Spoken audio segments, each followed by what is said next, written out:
Mesdames, Messieurs, bonjour. Très heureux de vous retrouver sur Panafricaniste TV, la chaîne de télévision des panafricanistes. Au cours de cette autre édition, nous allons continuer justement à décrypter et surtout analyser en profondeur l'actualité et le sujet qui nous intéresse d'ailleurs au cours de cette journée. Accord entre le Royaume-Uni et le Rwanda. Kigali s'engage à accueillir des migrants et demandeurs d'asile. Accord négrier, nous nous interrogeons. Il faut préciser par ailleurs que le 14 avril dernier, le MAE, le M-A-E du Rwanda, eh bien, M. Vincent Biruta annonce avec joie la conclusion entre le Royaume-Uni et le Rwanda d'un accord au terme duquel Kigali s'engage à accueillir des migrants et demandeurs d'asile de diverses nationalités acheminés du Royaume-Uni contre 144 millions d'euros à lui verser par ce dernier. Eh bien, il faut préciser que les Africains dénoncent le cynisme de cet accord qui manifestement contredit la Convention de Genève, mais aussi risque potentiellement de déstabiliser la République démocratique du Congo, voire même, on va le dire comme ça, d'occasionner une atteinte à son intégrité territoriale. En effet, les Africains de tous bords eh bien, ont des raisons de craindre que cette entente de politique migratoire prenne en compte non seulement des migrants et autres demandeurs d'asile, mais aussi des individus ou groupes d'individus fichés dangereux ou extrêmement dangereux par le Royaume-Uni et l'Union européenne qui pourraient, faute de lieu d'accueil au Rwanda ou de manière délibérée, atteindre le territoire de la République démocratique du Congo.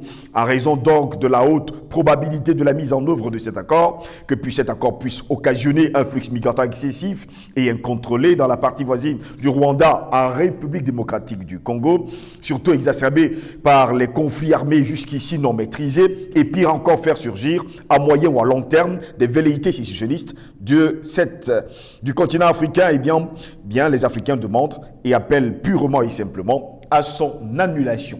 Pour répondre justement à cette question, nous sommes avec Patient Parfum d'Homme, homme politique. Patient Parfum d'Homme, bonjour, bienvenue à vous. Bonjour Steve Jocelyn-Goss. Bonjour à nos valeureux techniciens. Merci pour ce formidable travail qui permet à ce que ce nouveau bébé, n'est-ce pas, qui est de plus en plus choyé par l'ensemble des panafricanistes et même des Africains tout court, soit de plus en plus l'une des références en matière médiatique naissant. Merci, n'est-ce pas, à toute notre valeureuse diaspora, la diaspora consciente qui a décidé de ne pas abandonner l'Afrique et qui continue avec ses modestes moyens de participer à ce travail d'éveil, mais surtout à cette grande aventure, ce travail de résistance, n'est-ce pas, idéologique, culturelle, pour que l'Afrique en réalité ne sombre pas de nouveau dans ces affres de ces siècles de malheur, de terreur, véritable Nakba pour le peuple africain que sont l'esclavage en réalité, qui continue jusqu'à aujourd'hui, mais sous des formes diverses. Justement, on parle de cet accord entre le Royaume-Uni et surtout le Rwanda. Kigali s'est engagé, on va le dire ainsi, à accueillir des migrants et demandeurs d'asile. Et nous nous interrogeons, est-ce un accord, on va le dire, négrier? D'ailleurs, plusieurs intellectuels africains alertent en particulier la société civile et la classe politique congolaise, les exhortant en urgence de faire pression sur l'administration de Tshisekedi afin que toutes les mesures soient prises en raison de la dangerosité et de la menace que représente cet accord qui est décrié ici, entre autres pour suspendre tous les accords conclus entre la République démocratique du Congo et le Rwanda et surtout renforcer la surveillance de frontières communes et rétablir au plus vite la sécurité dans la partie est de la République démocratique du Congo à travers notamment une réadaptation des opérations militaires. Steve, en toute honnêteté, quand j'ai eu vent de cette information, je me suis posé la question si j'étais encore sur cette planète Terre, cet Africain qui aspire à redonner de la dignité à notre continent. L'attitude de la diplomatie rwandaise, ambivalente dans le fond, a fini par toucher le fond avec cette information qui, pour l'instant, jusqu'au jour d'aujourd'hui, n'est pas encore démentie. Et c'est ça de Kigali, c'est ça qui fait la gravité de cette histoire. Nous a donné l'impression que certains de nos dirigeants de moment, au-delà d'être dans la capacité de retenir les leçons de l'histoire, participent à une nouvelle démarche occidentale qui tend à ramener de nouveau le continent, n'est-ce pas, dans ces années noires de l'esclavage. Sinon, comment comprendre qu'avec tous les problèmes que connaissent notre continent, avec tous les problèmes les conflits qu'on a vu au niveau de l'arrivée du nouveau pouvoir rwandais, avec les crimes, avec les assassinats, avec la violence, la barbarie, la sauvagerie, que le président Kagame donne son OK pour un tel projet macabre. C'est très grave. Les Occidentaux ont créé des situations d'instabilité à travers le monde. Et c'est parce que des gens qui vivaient paisiblement dans leurs différents espaces, à partir de la fin du XXe siècle au début du XXIe siècle, n'allons même pas loin au niveau de l'esclavage, ont un jour découvert qu'ils étaient devenus les objectifs militaires des Occidentaux, tout simplement parce qu'on voulait, sur le plan géopolitique, s'accaparer de leurs richesses. L'essentiel des demandeurs d'asile, par exemple, pour l'Angleterre, pour nous le citer, viennent d'où? Ils viennent d'Afghanistan, ils viennent de Libye, ils viennent de l'Orient, donc de l'Irak, la Syrie, etc., etc. Alors, il n'échappe à personne que ces régions-là ont été encore très récemment, ou bien le sont encore, la cible privilégiée, n'est-ce pas, de cette offensive militaire de l'OTAN pour déstructurer complètement la vie sociale de ce genre. L'Afghanistan en a une preuve. Alors, diantre, d'où vient-il donc le président Kagame lance une opération pour être le réceptacle, n'est-ce pas, de tout ce désordre qui a été créé justement par l'OTAN et par le pays de M. Boris Johnson. Alors que nous, sur notre continent, nous avons des problèmes. Nous avons de sérieux problèmes. Des enfants de l'Est de la République du Congo qui meurent dans le ventre de la terre pour aller chercher du coltan, qui est vendu de manière exclusive à Kigali. Le président Kagame pense que les Africains ne le savent pas. Ou bien ont oublié. Oui, on comprend l'attitude du président Kagame. Monsieur Sarkozy, quand il était encore chef d'État en France, soi-disant, parce qu'à l'époque, il y avait une idéologie qui dominait, qui disait, bon, les plus grandes catastrophes de l'humanité, il y avait la Shoah, et on essayait d'accoler le génocide rwandais. On ne parle pas de la traite des Noirs. Non, non, non, non, non. Voilà ce que les bien-pensants pensaient. Alors, par compassion à ce peuple qui a été meurtri par ce génocide qui me dit d'une violence inouïe du peuple Tutsi, M. Sarkozy débarque un jour. Elle ne veut pas que la France soit comptable de ce qui s'est passé au Rwanda. Et elle fait une proposition. Il dit oui, il faut qu'on coupe une partie de l'ex-République démocratique du Congo pour la louer au Rwanda. Ça serait que je suis faite parce que bon, au kilomètre carré, au mètre carré, les effectifs de la population rwandaise sont tellement élevés qu'il faut qu'on le trouve de l'espace. Ce projet-là ne l'aura jamais quitté. Mais comment l'obtenir dans les faits? C'est là où ça coince. Et c'est pour cela que tout à l'heure, je ne rejette pas complètement votre analyse qui tend à démontrer que on va faire un appel des populations au Rwanda pour mieux déstabiliser encore la République démocratique du Congo. Mais surtout où l'Est de la République démocratique du Congo qui fait l'objet d'une mafia pas possible par rapport aux minéraux stratégiques dans le monde. Et qui vous dit que ce sont les demandeurs d'asile qu'on va vous envoyer? On peut vous envoyer tout et n'importe quoi. Des gens parfois extrêmement dangereux. Ah oui, on le voit en Ukraine. Des gens avec des expérimentations qu'on ne peut pas vous imaginer. Donc, oui, le parcours de M. Kagame, on le voit très bien. En tant que Tutsi, il a participé à la guerre en Ouganda. C'est eux qui vont amener le président Museveni au pouvoir. Il faisait partie, n'est-ce pas, de cette force armée qui a amené M. Museveni au pouvoir. Il ne faut pas l'oublier. On connaît, avec son mouvement, qui prend le pouvoir après ce qui s'est passé avec la mort d'Abiyarimana. Oui. Donc on ne comprend pas l'attitude de M. Kagame, qui sur un coup, on le voit venir en aide à Touadéra, avec ses soldats, au niveau de la RCA. On le voit proposer même au Mali d'envoyer des troupes là-bas. Il a été prêt à envoyer 2000 hommes. Mais dans le même temps, aller prendre ce qui constitue le véritable nœud au niveau de l'Occident, c'est-à-dire cette affaire des migrants, comme si c'est l'Afrique qui avait créé ce problème. Mais on sait pertinemment que dans les armées rwandaises, il y a de tout, n'importe quoi. Il n'y a pas que les Rwandais. Hein. Il y a des Tanzaniens, ça c'est connu aujourd'hui. Mais nous disons au président Kagame de faire attention.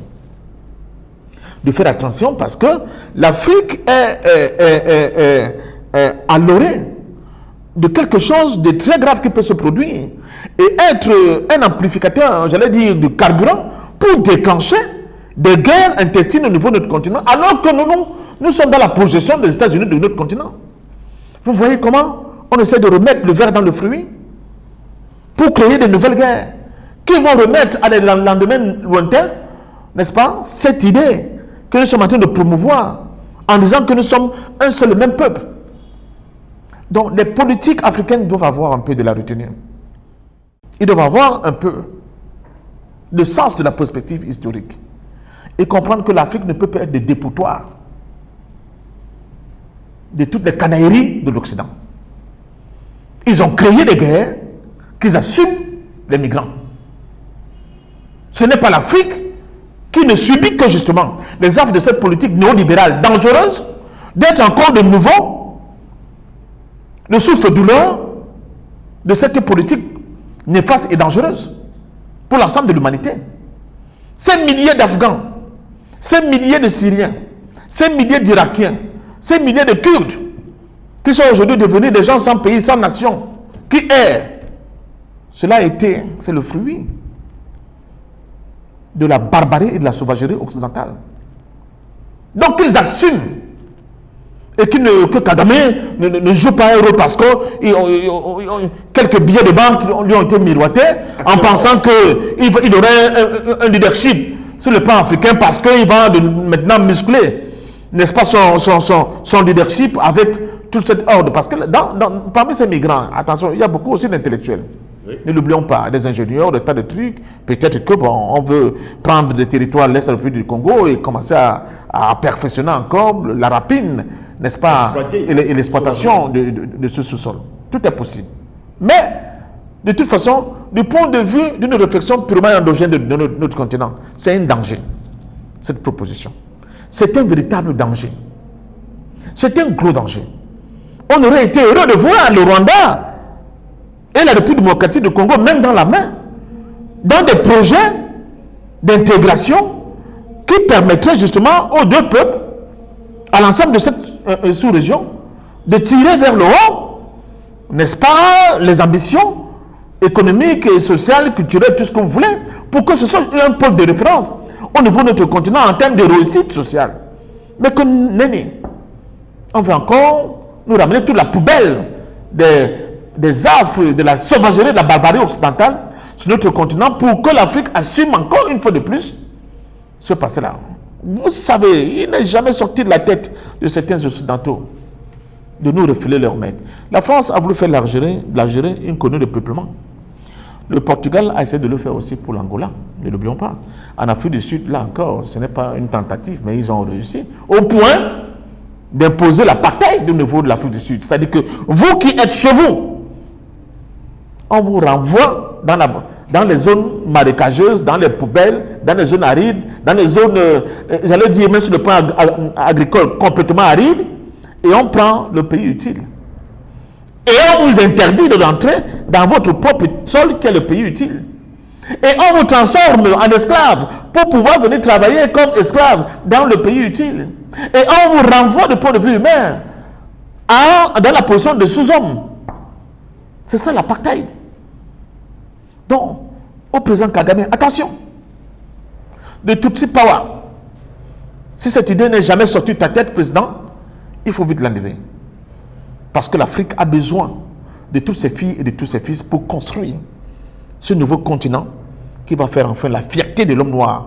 Pas seulement des Africains, mais de l'homme noir en général. Et être de nouveau le nouveau référentiel, le nouveau réceptacle sur le plan culturel de l'homme noir. De telle manière que le visage des autres peuples dans le monde change. Mais il ne peut pas changer avec des arrangements de cette nature diabolique. Des arrangements du point de vue de la pensée, même de la philosophie, de sous-êtres. Nous sommes des valeurs sûres. Nous sommes des êtres d'une très grande portée sur le plan de l'humanité. Il faut qu'on se redonne ce pouvoir. Tout ne se résume pas, ne se résume pas dans la capacité aujourd'hui de continuer à chanter que le Rwanda est une référence mondiale. Non. De réussite en Afrique, non. Le problème, c'est comme le disait Kwame Nkrumah, où nous allons réussir ensemble, où nous allons périr ensemble. Il faut que cette idée-là de l'unité, d'avancer tous ensemble, main dans la main, comme des frères qui refusent de mourir comme des idiots, prévalent sur des lubies en termes de gloire personnelle des individus dont malheureusement l'espace et les conditions réelles ne leur permettent pas de jouer ce rôle-là. C'est ce que nous dénonçons.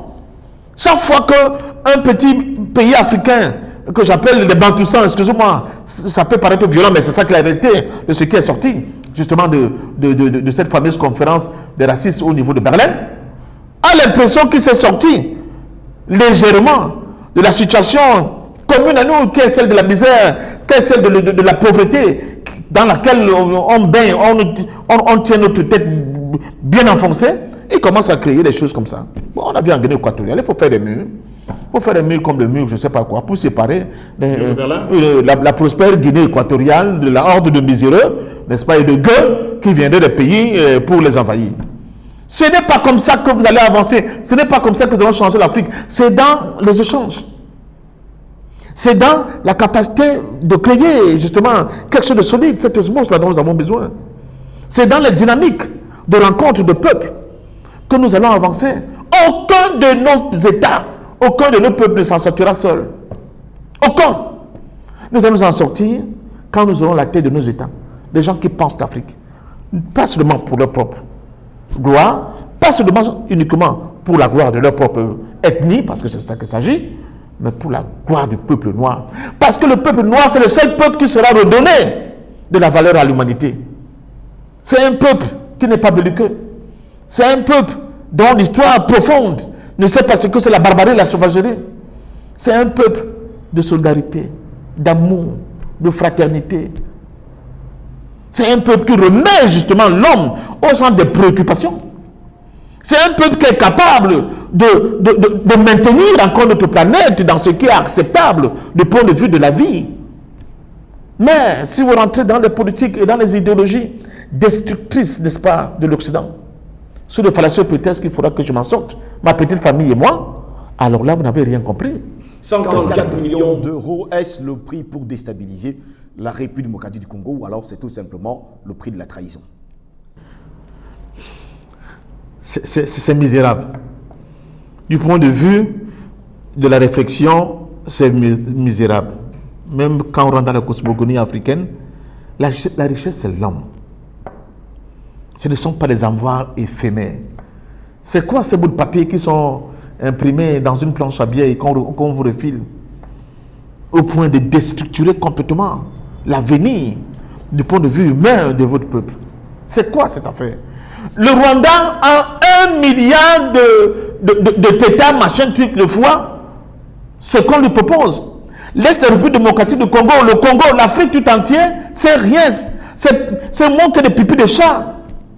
Mais je continue de vous dire, nous avons des intellectuels. Vous savez que le président Kagame, il a été formé à West Point, aux États-Unis. C'est un militaire à la base. Je ne sais pas ce qu'on met dans la tête de nos frères quand ils vont là-bas. Si vous avez des difficultés, mais c'est parce que l'Afrique est dans des difficultés. Quand on l'a vu en Centrafrique, on a applaudi. Enfin, il commence à comprendre. C'est vrai que derrière l'idée qu'il y avait quand même qu'il y a les diamants, il y a les minerais, peut-être qu'on va avoir des concessions. Bon. Mais déjà, aider à ce qu'on puisse sécuriser cet espace, nous a fait plaisir. Mais de là, aller répondre à l'appel de pied à un programme aussi raciste, fasciste de M. Boris Johnson pour nous refouler sur notre continent toute sa merde, je dis non.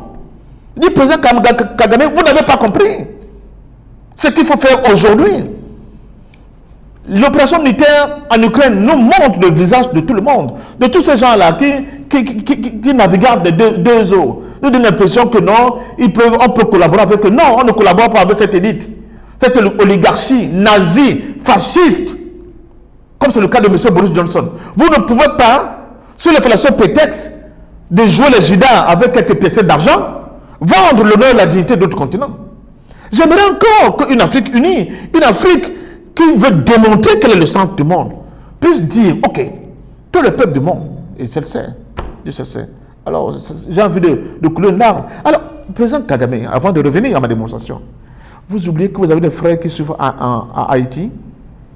Depuis les catastrophes naturelles et humaines qui affectent Haïti, quelle a été vos propositions pour venir au secours du peuple frère de Haïti? Quelle a été la proposition de Kagame? Les Haïtiens, ce ne sont pas des êtres humains. Ce sont des êtres humains. Leur souffrance n'est pas suffisamment élevée pour interroger notre conscience. Qu'avons-nous fait? Même au niveau de l'Union africaine, même au niveau des bourgeoisies africaines, qu'avez-vous fait pour Haïti? Haïti, qui est le symbole premier de la résistance de l'homme noir face à l'ordre néocolonial et colonial. La première résistance où nous avons vu de manière structurée, je parle pas des victoires antérieures, même avant l'Égypte antique, parce qu'il y a eu beaucoup de victoires de l'homme noir vis-à-vis de ces gens, mais là, de voir les Noirs battre une armée de l'Ecodem, c'est fait Haïti. Mais les conséquences, on les connaît plus tard. Donc, est-ce que cela n'a pas interpellé le président Kagame? Donc, pour revenir, je pense sincèrement, Steve Joslingos, que vraiment, notre continent a de sérieux problèmes. Notre continent a un déficit de leadership. Notre continent a un déficit de grands maîtres de la pensée endogène, authentiquement africaine. Mais notre continent fait aussi face à des tribulations parce que, justement, beaucoup de combats se mènent de gauche à droite. Mais il manque des passerelles. L'Afrique doit mieux s'organiser. Mais il faut qu'on crée des passerelles pour que ces différentes organisations créent des synergies. On a inventé les nets du centre et les nulle part et partout. Créer des synergies pour pouvoir tirer vers le haut, pour pouvoir mieux résister, pour pouvoir compter, peser lourdement dans des politiques néfastes comme celles qui sont prises par certains acteurs, n'est-ce pas, des dirigeants du moment, comme je les appelle sur du continent. Le Rwanda ne mérite pas ça. L'Afrique ne le mérite pas. Le Congo, moins encore. Alors, on ne peut pas laisser passer cette affaire-là parce que ce qui va arriver à terme, ça va être une guerre fratricide entre les peuples congolais et les peuples rwandais de nouveau. Et peut-être c'est ça le projet, n'est-ce pas, qui sous-tend cette opération. Parce qu'ils savent pertinemment que les autres ne vont pas rester les bras croisés. Et toute la manipulation que vous voyez avec. Pourquoi les gens, l'industrie militaro-industrielle continue de tourner en plein régime? C'est pour vendre des armes, pour que les gens s'entretuent, mais surtout les Africains. La paix relative, là, maintenant que Boko Haram est contenu, maintenant que le Mali a musclé le jeu avec, n'est-ce pas, le soutien militaire russe, mais aussi chinois, vous avez vu, je crois encore, ces derniers jours, les Chinois qui ont donné des armements de qualité à l'armée malienne. Ça ne plaît pas de tout à l'Occident. Il faut qu'on rentre dans la guerre. Il faut qu'on rentre dans le génocide au Rwanda. Les gens ne le disent pas assez.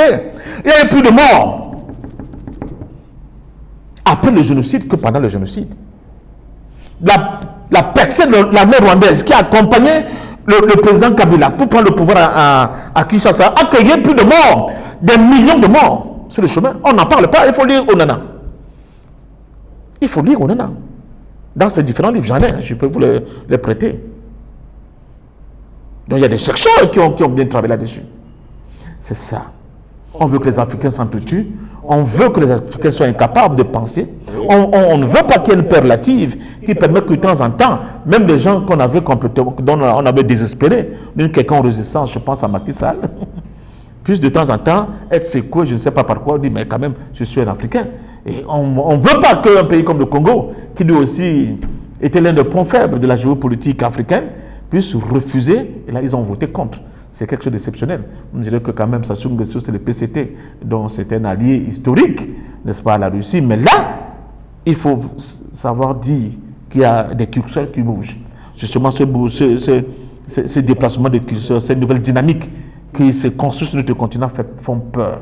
Et pour cela, il faut encore recréer des zones de conflit.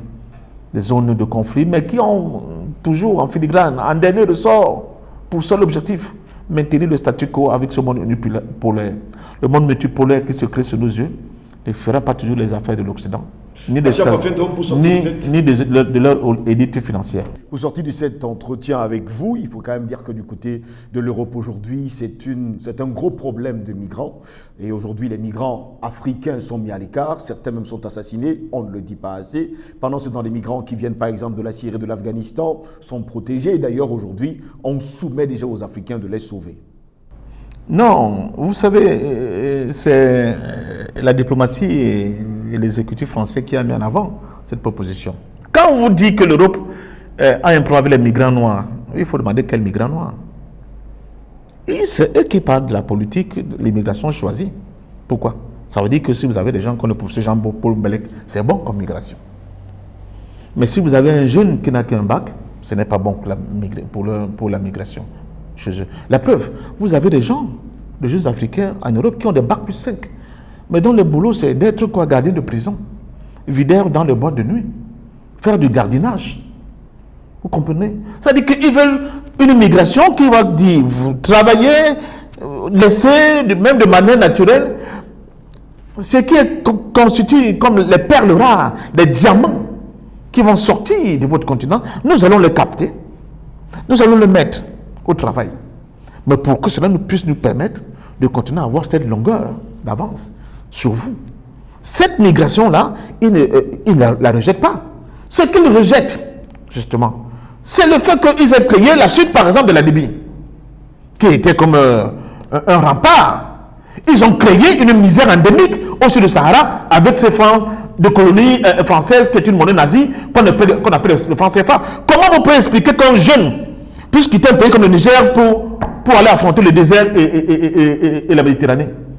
Comment vous pouvez expliquer qu'un jeune quitte d'un pays comme le Cameroun pour affronter le désert et la Méditerranée? Comment on peut expliquer qu'un jeune puisse quitter de la Côte d'Ivoire et d'autres pays? Pourquoi? De Mali. Alors que c'est des pays immensément riches. Mais on a construit des mécanismes qui font que dans ces pays, il ne peut avoir que de la misère. C'est ça qui explique cette migration. Si l'ordre mondial bascule, la création de nouveaux paradigmes, je peux vous dire que c'est les Européens qui vont migrer plutôt vers notre continent. Ça s'est fait avant. Pourquoi? Ça également se faire. Ah oui, mais parce que c'est ici qu'il y a toutes les conditions pour pouvoir vivre décemment, pour pouvoir vivre humainement. On ne le fait pas. On détruit. Au point où un petit blanc bête comme M. Macron, excusez-moi, mais c'est ce qu'il est. Ce petit-là ose dire que oui, bon, le couvert végétal en Afrique, dans le bassin du Congo, est tellement important qu'il faudrait décaper une bonne partie de cette forêt-là pour faire des aires de culture, pour nourrir leurs idiots. Non. Je pense qu'au-delà de tout ce qu'on vous présente, même les migrants, comment dire ça, syriens là, quand ils sont de qualité, quand ils sont plus ou moins contestataires par rapport à l'ordre établi, ils ne sont pas logés la même scène. Tout le monde fait des bisous aujourd'hui aux migrants ukrainiens. Bon, il semble que beaucoup plus la jeune féminine ukrainienne est très prisée. Bon, ces gens-là, c'est aussi comme ça qu'ils réfléchissent. Mais passons, je vous donne 2 ans. Je vous donne 2 ans, on en reparlera. Quand le mur de Berlin s'est écroulé, ces gens-là ont dit, ah, l'Afrique, on s'en fout, c'est des pauvres gueux, on n'a rien à foutre avec eux. Maintenant, nous, on ira investir en Europe de l'Est. Ça a tenu 2 ans. Ils sont collés la tête au mur là-bas. Parce que ces gens-là, ils ont un nationalisme plus ou moins affirmé.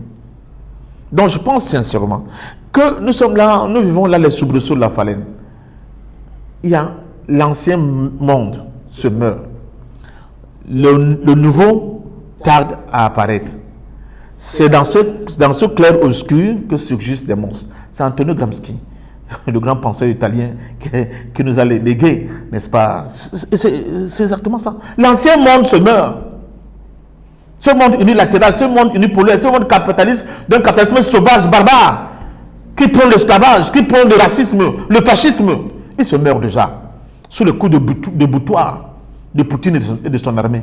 Mais dans ce clair-obscur, surgissent des monstres, comme M. Boris Johnson, qui tente encore d'appâter un fils d'Afrique comme le président Kagame. Président, ne tombez pas dans ce piège. N'acceptez pas ce contrat léonin qui aura pour finalité de vous repousser encore dans les tréfonds de ce qu'un être humain peut être, c'est-à-dire un ravalement au rang de la bête. Ne l'acceptez pas parce que vous êtes l'un des fils d'Afrique, malgré nos divergences, malgré nos contradictions, malgré souvent vraiment la colère par rapport à certaines de vos décisions. Mais nous estimons qu'il ne faut pas désespérer de l'homme.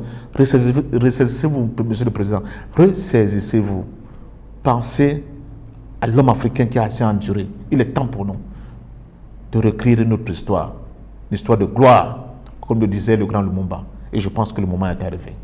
Merci beaucoup, Patient Parfait, de nous avoir été des nôtres.